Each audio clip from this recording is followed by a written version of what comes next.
Então, interface de potência de corrente contínua. Nas semanas anteriores aí a gente falou sobre a motivação de estudarmos um circuito de interface, né, para a gente poder acionar cargas, né, que demandam uma potência maior, utilizando aí um sistema microcontrolado. E a gente colocou como exemplo aqui o Arduino. Ah, bom, usar um transistor como chave é uma solução relativamente útil, né? Mas existem casos em que a gente quer fazer um acionamento. Muitas vezes a gente quer fazer um acionamento de cargas mais elevadas, e aí a gente poderia pensar, pô, é só colocar um relé, né? Um relézinho comum, eletromecânico, a gente resolveria esse problema. Mas existem casos em que a gente quer, além de acionar uma carga que demande uma potência mais elevada, a gente também quer fazer uma espécie de um chaveamento. Então, existem casos onde a gente precisa, por exemplo, aplicar um sinal de PWM no motor para que a gente possa controlar a rotação dele. E um relé não vai ser a melhor aplicação, a melhor solução, né, para essa aplicação, porque o relé não vai permitir que a gente faça um chaveamento uma velocidade consideravelmente alta. Então, se a gente precisar, né, bom, eu estou colocando exemplo aqui de motor, mas eu poderia pensar também numa resistência de aquecimento, né? E um PWM estaria associado à questão do aquecimento, né? Então a gente poderia modular o aquecimento dessa resistência. De qualquer forma, e se eu quiser fazer esse controle, né? E se eu quiser alguma solução para fazer o acionamento de uma carga maior, uma carga que demande uma corrente maior, uma potência maior e ao mesmo tempo possa exigir aí uma espécie de um chaveamento. Essa é a motivação para a gente estudar essa interface de potência e de corrente contínua. E para que isso seja possível, nós vamos estudar os transistores de efeito de campo. Então, até então, talvez você não tenha ouvido falar muito sobre esse tipo de transistor. Mas hoje a gente vai falar um pouquinho sobre ele. Vocês vão ver que não é nada muito complicado, nada muito complexo. E tanto não é tão complexo que ele é muito utilizado para a gente conseguir fazer circuitos integrados. Então aqui a gente tem algumas fotos que são fotos reais de componentes eletrônicos, né, de microchips. Né? Então a gente tem lá os circuitos integrados e nem sempre a gente tem ideia, né, do que tem lá dentro, né? Então lá dentro existe lá uma pastilhazinha onde a gente consegue criar, né, montar, fazer uma montagem de circuitos eletrônicos, né, de montagem de circuitos eletrônicos. Só que a tecnologia utilizada para fazer essas montagens não é a mesma tecnologia que a gente usa ali no protoboard ou em placas de circuito eletrônico, né? Existe uma tecnologia um pouco diferente, um pouco mais moderna, né? E focada em coisas menores, né? Em sistemas miniaturizados. De qualquer forma, os transistores de efeito de campo eles estão presentes largamente, né, nesses tipos de sistemas. E vocês, quando a gente fala de transistor de efeito de campo, é comum a gente ouvir ou ver o termo FET, né? Então aqui está o que significa o termo FET. Então, Field Effect Transistor. Então é um transistor de efeito de campo, é exatamente a tradução para inglês desse termo aqui, né? E a gente também pode ter ouvido falar em algum momento sobre MOSFET. Então, MOSFET é o transistor de efeito de campo, que tem ali como material semicondutor uma liga ali de metal óxido semicondutor. Né? Então, o termo em inglês está ali em cima e a tradução está aqui embaixo. Tá? Então, são termos aí só para você ficar ciente, né, do que significa. Quando nós falamos de sistemas de chaveamento ou sistemas aí de chaves eletrônicas, né, esse gráfico é um gráfico tridimensional que ele relaciona aqui num eixo a tensão, né? Nesse outro eixo ele relaciona a frequência e aqui nesse eixo horizontal ele relaciona a corrente. Então, no mesmo gráfico, a gente está comparando esses três parâmetros de vários sistemas de chaveamento. Então, tem vários aqui que a gente ainda não viu, né? E talvez a gente não veja com muito detalhamento, mas a gente já viu alguns desses aqui. Então, eu vou fazer uma, uma marcação aqui, né? Por exemplo, talvez a gente não tenha ouvido com tantos detalhes, né? Mas a gente já viu sobre tiristores. Olha só a área ocupada, que o volume ocupado nesse gráfico dos tiristores. Eles são a categoria de componentes de chaveamento que ocupa aqui a maior parte, os maiores valores de tensão e os maiores valores de corrente, se comparado a todos os outros componentes, né? Então a gente só tem uma desvantagem em relação aos demais, que é o parâmetro de frequência, né? Que ele é um pouco limitado em questão de frequência. Mas em questão de potência, eles são talvez os melhores aí que a gente tem. Outro que a gente viu é o BJT. BJT, que é a abreviação de transistor bipolar. É o que nós vimos ali com sistemas de chaveamento ali, né? Transistor como chave. Então veja que o transistor bipolar e o MOSFET, eles estão bem próximos. O MOSFET talvez ganhe um pouco mais aí no quesito chaveamento, né? No quesito frequência, ele está mais para frente aqui da tela. E os BJTs, eles acabam tendo ali capacidades de corrente talvez um pouco maiores. Esse gráfico talvez não esteja o mais atualizado possível, né? Nós temos hoje MOSFETs de potência, os chamados Power MOSFETs, e outras tecnologias também de transistores de efeito de campo que acabam compensando bastante aí essas características que nós temos aqui. Tá? Então é só um gráfico aí que vai mostrar para a gente aí uma comparação em alguns sistemas de chaveamento que a gente viu e outros que a gente vai ver ainda em algum momento no futuro. Ok? Vamos então a algumas características gerais dos MOSFETs. MOSFETs, ou os transistores de efeito de campo, eles são unipolares. Então veja, quando a gente fala de transistor bipolar, a gente estudou inicialmente um transistor bipolar dizendo que ele era uma junção ali de 3 camadas, né? Nós tínhamos lá camadas de material do tipo P e material do tipo N. Por exemplo, o transistor NPN tinha ali 2 materiais, 2 camadas do tipo N e uma camada central ali do tipo P. Isso fazia com que a gente tivesse em condução a movimentação de cargas tanto de caráter positivo como de cargas de caráter negativo.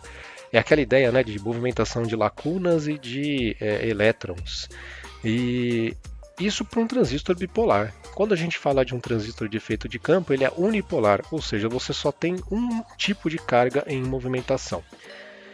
A fabricação dele é muito simples, né? Tanto é que eu mostrei ali fotos de nudes de circuitos integrados, né? Então a gente pode ver que a gente usa largamente aí para fabricação de circuitos integrados, justamente porque ele tem um processo de fabricação simplificado. Ele é utilizado para chaveamento, geralmente, né? Onde a gente tem ali o controle dele por tensão, diferentemente do transistor bipolar. O transistor bipolar, a gente tinha lá a aplicação de uma corrente na base, ó. Lembra lá da simbologia do transistor bipolar? Então a aplicação de uma correntezinha na base aqui fazia com que surgisse uma corrente de coletor, né? No caso do MOSFET, a gente não tem a necessidade de ter uma corrente de base, a gente controla ele por tensão. Tá? Então não existe uma corrente de acionamento. Ele tem uma característica de alto desempenho, né? Então ele tem uma impedância de entrada muito grande. A gente pode observar justamente por não ter uma corrente de chaveamento, né? Ele é acionado por tensão, né? É formado um campo, né? Por isso que ele é transistor de efeito de campo. Corrente de entrada aqui, como eu já falei, né? Por a impedância ser muito alta, a corrente de entrada é praticamente nula, né? A gente considera na prática que essa corrente é praticamente zero. Ele apresenta ali baixo nível de ruído e interferência, né? E baixo consumo. Então são características muito importantes quando a gente fala aí de sistemas de chaveamento. Ele ocupa pouco espaço físico, olha só, 20 vezes menor do que os transistores bipolares. Então, se a gente tem hoje processadores, né, de computadores, a gente tem que dar aí um crédito à existência dessas tecnologias aí de transistores de efeito de campo, né, que permitem que a gente tenha um espaço físico semelhante ao de um transistor bipolar, cerca de 20 transistores de efeito de campo. Então, quer dizer, a capacidade de você produzir ali circuitos integrados fica facilitada, né, cada vez menores, ali, de dimensões cada vez menores. Bom, nem tudo são flores, né? Ele é, de certa forma, meio sensível à eletricidade estática, descarga estática, né? Mas existem formas de contornar isso, né? Existem proteções internas, né? Muitas vezes a gente vai ver que ele possui lá um diodo interno de proteção e a gente pode ver também, em muitos casos aí, outros componentes externos que podem ser adicionados em circuitos com transistores de efeito de campo, de forma a protegê-los, né, contra efeitos nocivos, aí, principalmente a questões de estática. Então, esse aqui é um apanhado geral aí das principais características. Veja que nós já vimos componentes com esse encapsulamento, né? Esse aqui é o famoso TO220. É o nome desse encapsulamento aqui. Então, se você vê um componente com esse formato, você pode pensar que ele é um regulador de tensão, ele pode ser um transistor comum, ele pode ser um tiristor, ele pode ser um MOSFET. O que diferencia um do outro vai ser o código impresso no corpo dele. Então, esse aqui, por exemplo, é o IRF 3205, é o código dele. Se a gente procurar na internet informações técnicas sobre esse componente, a gente vai descobrir que ele é um MOSFET. Tá? Essa simbologia aqui à direita, ela representa esse componente, é uma das simbologias possíveis para esse tipo de componente. A gente vai ver que tem formas construtivas diferentes, e aí tem uma leve variação aí de simbologia, mas a gente tem basicamente três terminais. Então ele tem o terminal que a gente chama de porta, né? Esse primeiro aqui, ó. Em inglês é o gate, e nós temos os outros dois, que é o dreno e a fonte, que é o drain e o source, né? Falando em termos em inglês aí. Uh, Quando a gente vê essa simbologia, né, a gente pode fazer meio que uma analogia com o terminal da base aqui, o terminal de coletor aqui em cima e o terminal de emissor aqui embaixo. E essa analogia ela não é de tudo errada, né? Porque, de certa forma, é mais ou menos assim que ele vai funcionar. Com a diferença de que no transistor bipolar a gente teria uma corrente de base. No caso do transistor de efeito de campo, a gente vai ter uma tensão entre o terminal de porta e o terminal de fonte. Tá? A gente vai ver mais adiante aí características aí de acionamento, inclusive como dimensionar circuitos com esse tipo de, com essa tecnologia aqui de acionamento. Bom, nós temos basicamente dois tipos de transistores, né? Então nós temos transistores de efeito de campo, né? Com relação ao seu funcionamento, então nós temos ali o de enriquecimento e temos também possibilidade de ter o de depressão. O uso principal que nós temos, e principalmente o que a gente vai abordar aqui, é como chave eletrônica. Então nós temos aqui a aplicação principal, né, os circuitos que a gente vai desenvolver, né, o dimensionamento que a gente vai fazer aqui é focado em aplicação de chave eletrônica. A gente tem como característica aí, né, o fato da porta, né, o terminal porta, o gate dele, né, ser isolado. E aí fica a dúvida, né, como realizar o acionamento dele. E é o que a gente vai ver, né, como a gente está vendo que o nome dele é um transistor de efeito de campo, como será que ele funciona, né? Então, para isso, nós vamos estudar aqui rapidamente o funcionamento do MOSFET de enriquecimento e depois o funcionamento do MOSFET de depleção. Esse desenho que está aqui é uma visão aproximada, é um esquema aproximado, tá? Então, não é exatamente a realidade, mas ele serve muito bem para fins didáticos. Então, imagina que a gente está vendo uma visão lateral em corte, né? Onde nós observamos aqui um material, esse cinza aqui, seria o substrato aqui do tipo P. Então, um material aí de silício, um material semicondutor dopado, né, com uma característica positiva do material do tipo P. E nós temos aqui dois outros pedaços aqui com materiais do tipo N. Né?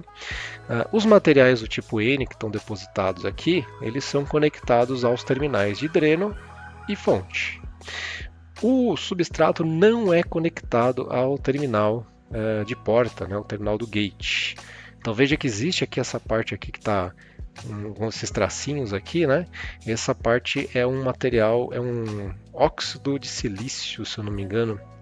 É basicamente uma fina camada de vidro, né? Praticamente, que faz ali uma isolação entre este terminal e este substrato. Então não há contato elétrico direto entre esses dois pontos. Tá? Uma camada bem fininha separando aqui essas duas regiões. E é isso que vai proporcionar, né, o funcionamento dele como essa característica de efeito de campo. Então, bom, antes de mostrar a aplicação aqui de tensão, né, eu coloquei aqui como amplamente utilizado como chave, e nesse caso aqui ele é uma chave normalmente desligada. Tá? Porque se a gente for fazer analogia com o transistor bipolar, onde a gente teria ali a circulação de corrente entre coletor e emissor, nesse caso a gente teria a circulação de corrente entre o dreno e a fonte.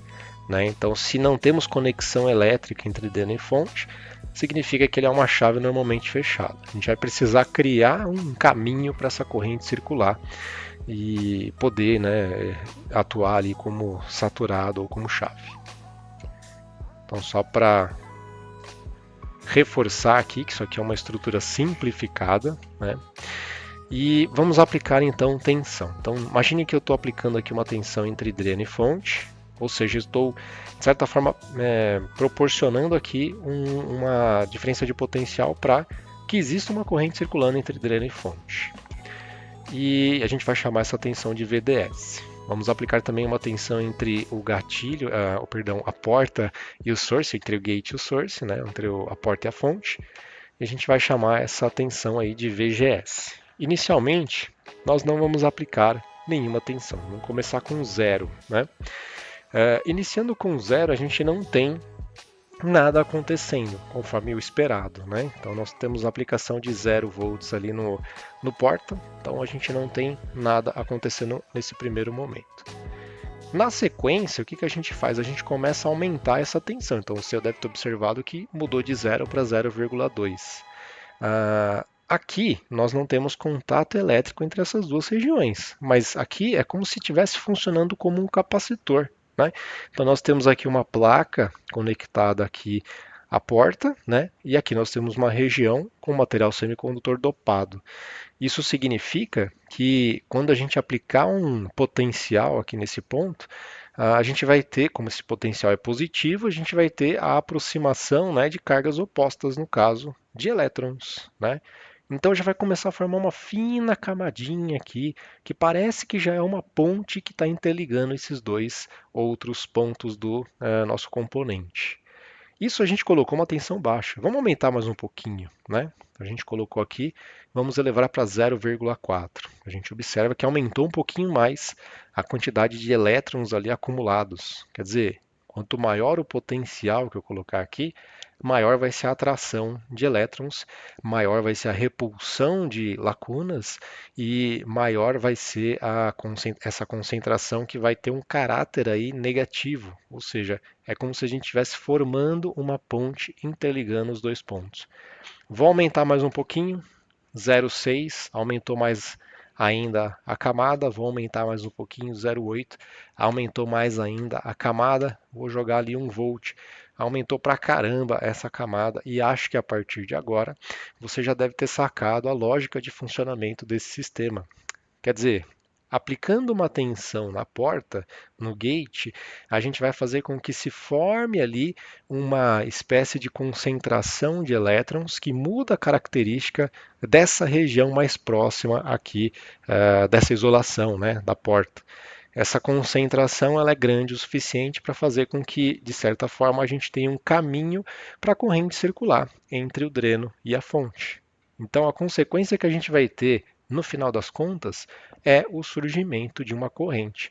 Né? Dada a aplicação, lógico, né, de uma tensão entre o dreno e a fonte, a gente vai observar ali que quando atingir uma certa tensão em VGS, aqui, ó, uma certa tensão que é especificada pelo datasheet do componente, mas que é mínima o suficiente para que a gente consiga ter a formação desse canal, a gente chama essa tensão de limiar, geralmente como VT ou VTH, né? E a gente vai observar aí essa formação. E se tivermos uma tensão aplicada aqui, VDS, né, a consequência que a gente vai observar que vai existir uma corrente circulando entre dreno e fonte. Tendo essas características, a gente vai ter aí um sistema de chaveamento. Então, ó, basicamente, né, parece que é difícil, né, mas se você não acompanhou esse raciocínio, entenda única e exclusivamente que para que um transistor desse tipo atue como chave, basicamente nós temos que aplicar uma tensão entre o gate e o source, né, entre a porta e a fonte, mínima suficiente para que a gente tenha a formação desse canal. Né? Então ele vai liberar ali a circulação de corrente. Que a gente vai chamar de corrente de dreno, hein? Bem semelhante, né? Bem parecido quando a gente falava lá de corrente de coletor, né? No caso do transistor. Tudo isso está resumido aqui, tá? Então essas informações que eu passei estão resumidas aqui. Vamos só repassar, né? Para a gente reforçar, né? Então, quando o VGS é igual a zero, né, o substrato P tem apenas alguns elétrons livres ali soltos, então a gente praticamente não tem corrente de dreno, a corrente é praticamente zero. A porta e o substrato, né, o gate e aquela região toda ali, né, elas são como duas placas de um capacitor. Né? Então não tem conexão elétrica, né? Então fica como se fosse duas placas de um capacitor e o dielétrico ali no meio, que é o óxido de silício, né? Aquela plaquinha de vidro, né? Que está dividindo as duas regiões. Né?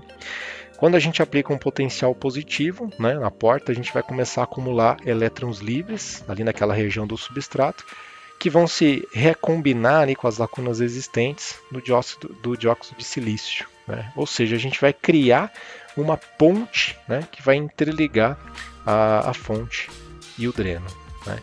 E aí a gente vai ter como a gente vai criar uma ponte, né, a gente vai ter um caminho para fluir corrente, né, entre essas duas regiões. E a gente viu ali com as figurinhas como é que isso acontece. Tudo bem? Lá no datasheet do componente, a gente tem ali a chamada tensão de limiar, a tensão VT, ou em alguns datasheets a gente vai ver como VTH, né? Que tem essa palavra aqui que significa limiar, que seria uma tensão mínima para que você possa criar essa camada ali de conexão entre as duas regiões e proporcionar a condução desse componente. Né?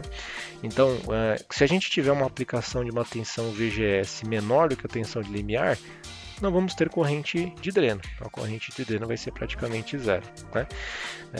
Se a gente tiver ali uma tensão VGS, né, que esteja dentro ali da tensão de limiar, que em geral é coisa aí de cerca de 1 volt até 3 ou um pouco mais do que 3, a gente vai ver um exemplo hoje que ela está entre 2 a 4 volts. Né?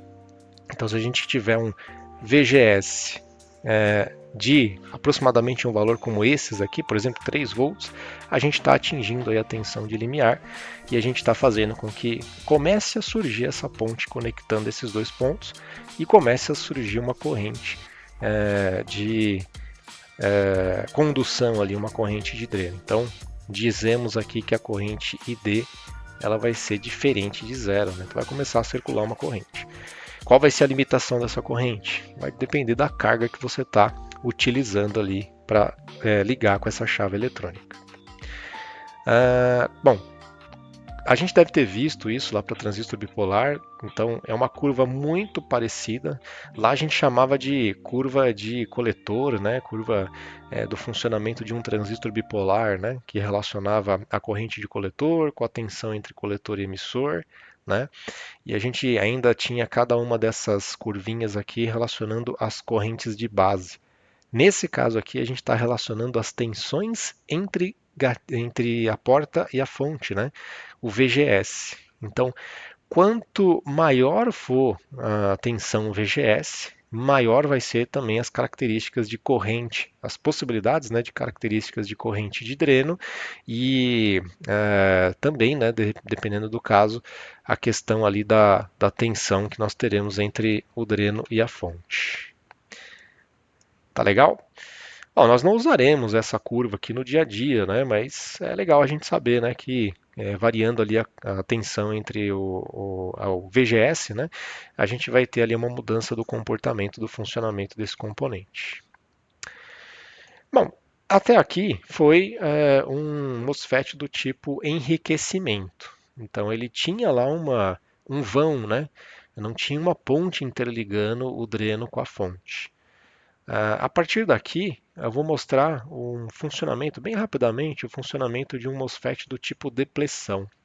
E olhando para esse diagrama, a gente já começa a perceber que, diferentemente do modelo anterior, esse aqui já tem uma conexão entre o dreno e a fonte.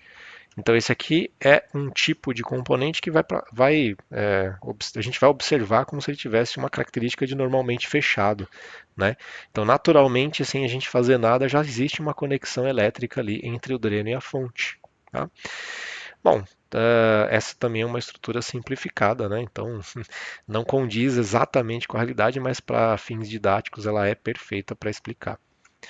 Qual que é a ideia, né? Quando a gente aplicar aqui uma tensão elétrica, a gente polarizar esse sistema, se a gente aplicar uma tensão positiva ou 0 volts ali em VGS, que é o que a gente está fazendo aqui, ó, olha a posição da bateria, né?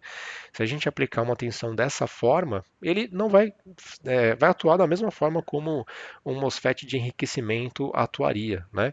O máximo que vai acontecer é a gente aproximar mais cargas aqui e aumentar ainda mais essa ponte, essa interconexão entre dreno e fonte, né? A coisa legal vai acontecer quando a gente inverter essa bateria, né? Então, do jeito que está aqui, ó, está circulando normal. Se a gente inverter essa bateria, ou seja, se a gente aplicar uma tensão negativa, né? O que a gente vai fazer é que, como esse material que está aqui, deixa eu mudar para o meu laser. Esse material que está aqui no meio, ele é um material com característica negativa, né? Se a gente aplicar aqui um sinal negativo nessa região, a gente vai começar a afastar cargas negativas, né? Cargas de sinais semelhantes, elas vão se repelir. Então, a consequência que a gente vai ter é que a gente vai ter uma atração de lacunas e uma repulsão de elétrons. Essa camada que ela já estava formada, estava bonitinha ali, interligando as duas regiões, ela vai começar a ficar cada vez mais rarefeita, né? Ela vai começar cada vez a aumentar a resistência entre os dois pontos.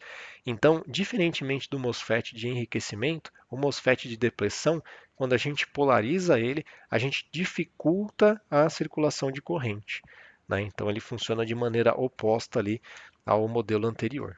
Né? Então, o que a gente coloca aqui é como aumenta a resistência do canal. Então, a gente dificulta a circulação. É como se a gente polarizasse ele para desligar. Né? Então, a gente aplica ali uma tensão para desligar e se a gente não aplicar a tensão, ele está ligado. Exatamente uma chave normal fechada. Né? O modelo anterior é uma chave normal aberta, esse aqui uma chave normal fechada. Então, eu apliquei aqui 0,2 negativo aqui entre a tensão de porta e fonte, né, o VGS. Se eu aumentar essa tensão, diminui ainda mais aqui a resistência do canal, né? E eu não coloquei mais outras animações, mas você deu para perceber nessa transição aqui que a gente tem ali a diminuição do canal. Então, se eu colocar uma tensão muito alta aqui, praticamente eu vou extinguir esse canal de comunicação e eu vou fazer com que esse componente entre em total corte, uma situação de total corte. Beleza, então olha só, temos aqui o modo de depressão, né? O VDS força os elétrons livres a passarem pelo canal, o canal já existe, essa é a parte importante, mesmo que a gente tenha ali um VGS exatamente igual a zero, e se a gente aplicar um VGS negativo, ou seja, a gente colocar uma tensão negativa em VGS, a gente vai começar a aumentar a camada de depressão, né? Aumenta a resistência ali do canal, né? Tanto nesse caso como no caso anterior, a gente considera a corrente de porta, né, a corrente de gate, como desprezível. Né? Se existir uma pequena corrente de porta, essa corrente ela será um valor muito pequenininho. Que é por isso que a gente diz que é praticamente uma corrente de fuga. Tá bom? Então, a grande diferença aí entre um transistor bipolar e um transistor de efeito de campo está relacionada aí com a forma que a gente vai fazer o chaveamento desses dois tipos de componentes. Então, MOSFETs ou transistores de efeito de campo trabalham com a questão de efeito de campo, então a gente vai chaveá-los com tensão. Os transistores bipolares não terão esse efeito de campo, então a gente vai chavear eles com corrente. A gente aplica uma tensão na base, logicamente, coloca lá um resistor para limitar a corrente, mas a ideia é que a corrente é uma consequência da tensão. Então, quando a gente aplica uma tensão na base de um transistor bipolar, a gente está provocando a circulação de uma corrente. Aqui a gente também está aplicando uma tensão, mas como não existe conexão elétrica entre a porta e o substrato ali, não existe uma corrente, né? E se existir, vai ser tão pequena que a gente vai considerar como uma corrente de fuga, tá? Se a gente aplicar ali em VGS, aqui no MOSFET de depleção, uma tensão maior do que zero, como consequência, a gente vai ter o funcionamento dele parecido com o MOSFET de enriquecimento. A gente vai aumentar, né, como eu comentei ali na ilustração, a gente praticamente vai atrair elétrons livres e vai aumentar ali a camadinha, né, reduzindo a resistência e melhorando ainda mais a condução nessas duas regiões, né, nesse componente. Só para fazer um paralelo, né, se eu mostrar a curva de dreno nesse modelo aqui de MOSFET, dá para você perceber que com VGS igual a zero ele já tem condução, né? Quer dizer, já tem ali uma certa corrente de dreno possível para ser circulada. Se eu aumentar o VGS positivamente, a gente vai continuar tendo ali a possibilidade de ter correntes de dreno ainda maiores, né? Ou seja, eu vou facilitar ainda mais a circulação de corrente na estrutura desse componente. E se eu quiser dificultar isso, ou quiser, por exemplo, fazer o contrário da saturação, né, colocar ele em estado de corte, eu aumento a tensão de forma negativa. Então você vê que conforme eu vou descendo aqui VGS, eu vou cada vez diminuindo mais aqui a característica aqui da corrente de dreno. Então a gente vai tendo cada vez mais ele entrando na situação de corte. Ok?